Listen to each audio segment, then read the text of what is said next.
Lankford, you're recognized for your questions. Mr. Chairman, thank you very much. Thanks for all the testimony. This is an ongoing national conversation, obviously.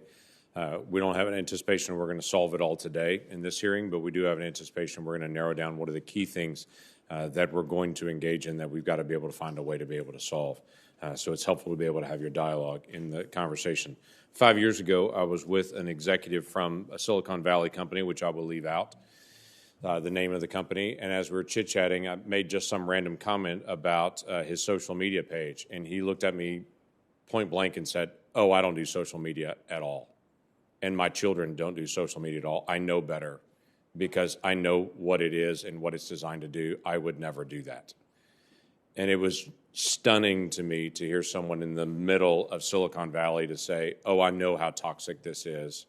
There's no way I'm going to allow my children or my own family to be affected by this." For some reason, that message has not gotten out to a lot of other folks, and for some reason, there are folks that are in social media companies that have no personal challenge with being a part of that. The original sale of this seems to be we're going to swap pictures of our children and what we're eating for dinner, and it has moved to something very, very, very different. So saying all that, I want to talk a little bit about ways that it could get better, practical aspects. Some of them were just mentioned online in some of the conversation just now. What are some practical things that could be done to make this platform, this type of platform, better to be able to engage? Anyone who wants to jump in with a practical idea, you're welcome to. Senator, if I may, so we've talked a lot about changing the algorithms and changing the incentive systems that then get these companies to change their algorithms. So I think number one, we've been looking at Section 230 reform in particular targeted ways. This is a complex issue, so we need to be careful about how we do so and how to, in fact, incentivize companies to maintain. They'll keep the 230 protections if they actually perform and behave more responsibly. Second, we've talked about transparency reporting, a number of us have, and I think that this is something that, again, has no First Amendment considerations here. This is something that we should be asking these companies to do post-suite. Third, ADL has been bringing forward the idea of a resource center, an independent resource center, much like NCMEC, where we have for the exploitation of child and sexual imagery.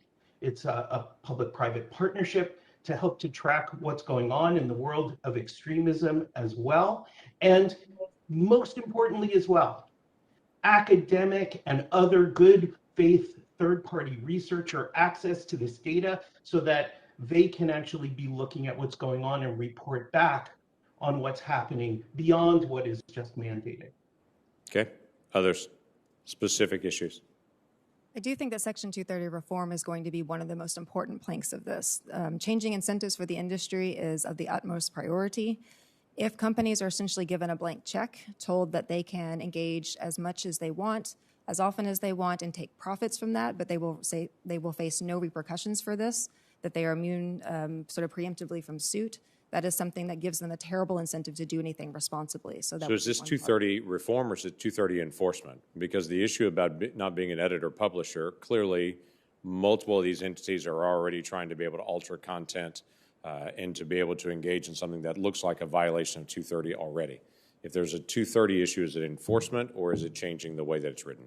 The 230 issue, I think, can be thought of in either way. There are ways to read 230 more in a limited fashion, but I do think that the primary problem with Section 230 currently mostly has to do with the C1 provisions, which provide immunity for things that the companies are leaving up. Right. And I think if we were to open the door to this, that they would be subject to the same kinds of litigation that other industries are part of, we would see more safety and better standards.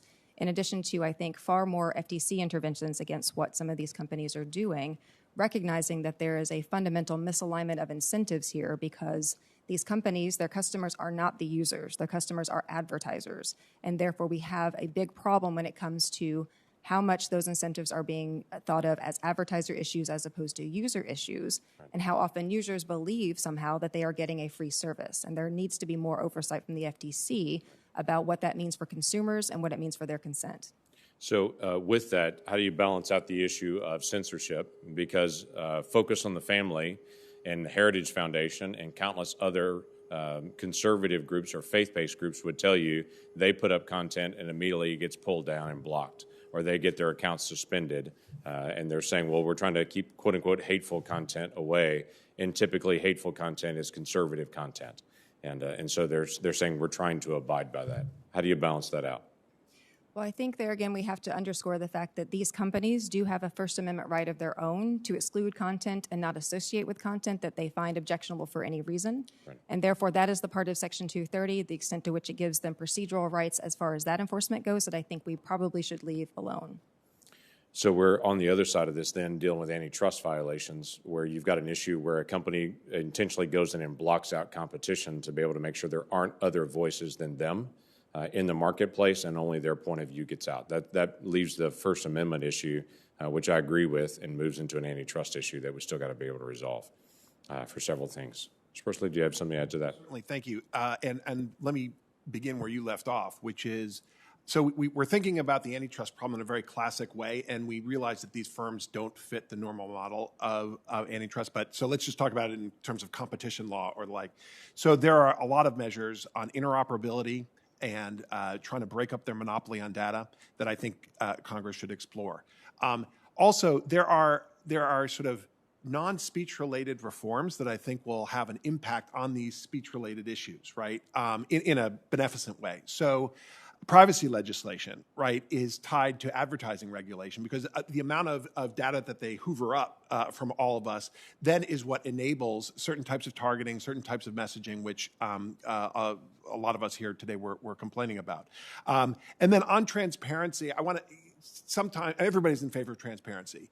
Part of what I want to emphasize, and Mr. Sifry mentioned it before, is just getting some third party in there to figure out what's happening, whether it's on the political bias on content moderation or on the actual nature of the platforms, that this will change their behavior if they know that they're being watched, right? It's not just about providing a subsidy to outside researchers to figure out something for their publications. It's about making sure someone's in the room to figure out sort of what is going on, and that the researchers are not the only ones in the firms who are tied to the profit maximizing mission of the firms, who then have access to that information. Yeah. Mr. Chairman, it's interesting. I brought to Facebook several years ago now just an idea to say, if you want to turn down the volume in some of these pages where there's people attacking other people on the page, allow the opportunity for the page owner, quote unquote, to be able to just say the comments just come to me, but they're not public. If you want to comment to me, you can comment to me, but then that discourages people from attacking each other back and forth. Their response was, well, we like the interaction. And it's interesting, the preference for them was very clearly, well, we like people hating on each other on this, even on pages where they know that's the dominant theme, because it helps with advertising dollars. It helps with the income side. So these platforms are very aware of methods to be able to turn down volume, turn down hateful rhetoric, but they choose to be able to leave it up for advertising dollars. And I do think that is something we need to continue to be able to engage and to be able to show how this could be better, that you can get back to a point of sharing pictures with loved ones and what you had for dinner, though I have no idea why people care what picture you have for dinner. But there is a way to be able to turn down volume, and we expect platforms to be able to step up and do that. So, Mr. Chairman, thank you for holding this hearing. Well, thank you, Senator Lankford, and clearly a lot of work ahead for us.